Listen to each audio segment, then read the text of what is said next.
Hi, அனைவருக்கும் வணக்கம். இன்றைக்கி நாம் பீர்க்கங்காவுடைய தோல் தூக்கி போடாமல் ஒரு ரெசிபி பண்ண போகிறோம். ஊறுகாய் தாங்க. இதை நீங்கள் எப்படி வேணாலும் சொல்லலாம். சரி, இது எப்படி செய்கிறதுன்னு பார்க்கலாமா? அதுக்கு ஒரு வாணலில் எண்ணெய் ஊற்றிக்கோங்க. 1 ஸ்பூன் கடலைப்பருப்பு, 1 ஸ்பூன் உளுத்தம்பருப்பு. இது புளியோடைய அளவு பார்த்துக்கோங்க. இது நல்லா வதங்கட்டும், கலர் சேஞ்ச் ஆகுற வரைக்கும்.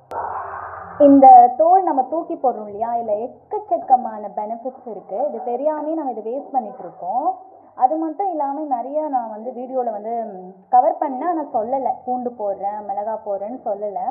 ஏன்னா என்னால் வீடியோ எடுத்துக்கிட்டே இது சமைக்க முடியல. அதனால தான். நீங்கள் தண்ணிலாம் ஊற்றாதீங்க, இதுலேயே தண்ணி வந்துடும். நான் இந்த அளவுக்கு உப்பை ஆட் பண்ணிக்கிறேன்.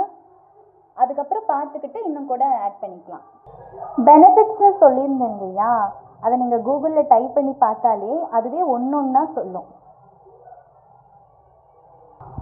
பாருங்கள், லைட்டாக கலர் சேஞ்ச் ஆகுது. இது டோட்டலாகவே இந்த க்ரீன் போயிட்டு வேறு மாதிரி கலருக்கு வரும். அந்த ஸ்டேஜில் தான் நம்ம ஆஃப் பண்ணணும்.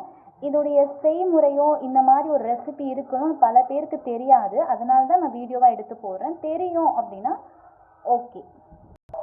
நான் லைட்டாக சீரகமும் சேர்த்துக்கிறேன், ஆப்ஷனல் தான் இது. பாருங்கள், கலர் நல்லா சேஞ்ச் ஆகிருக்கு. ஏன் நம்ம நல்லா வதங்க விடணும் அப்படின்னா அதோடைய கசப்பு தன்மை நமக்கு சுத்தமாக இருக்காது சாப்பிட்றப்போ. அது மட்டும் இல்லாமல் அந்த பச்சை அது போயிடும். பச்சையாக சாப்பிட்ற அந்த ஃபீலிங் இருக்காது. அதுக்காக தான் இதை நம்ம எண்ணெயிலே வதக்குறோம். ஸோ இந்த ஸ்டேஜில் நான் ஆஃப் பண்ணிட்டேன். அரைச்சி முடிச்சதுக்கப்புறம் இப்படி வரும். அவ்வளோதாங்க, ரொம்பவே டேஸ்டியான ரெசிபி ரெடி. இதை நீங்கள் சட்னின்னு சொல்வீங்களா, ஊறுகான்னு சொல்வீங்களான்றதை நீங்களே டிசைட் பண்ணிக்கோங்க. அண்ட் அவ்வளோதான், தாளிச்சாச்சு, ஃபினிஷ்ட். இதை நாங்கள் சப்பாத்தி, பூரி, தோசை, கொஞ்சம் கெட்டியாக இருந்ததுன்னா ரைஸ் கூட வச்சு சாப்பிட்லாம்.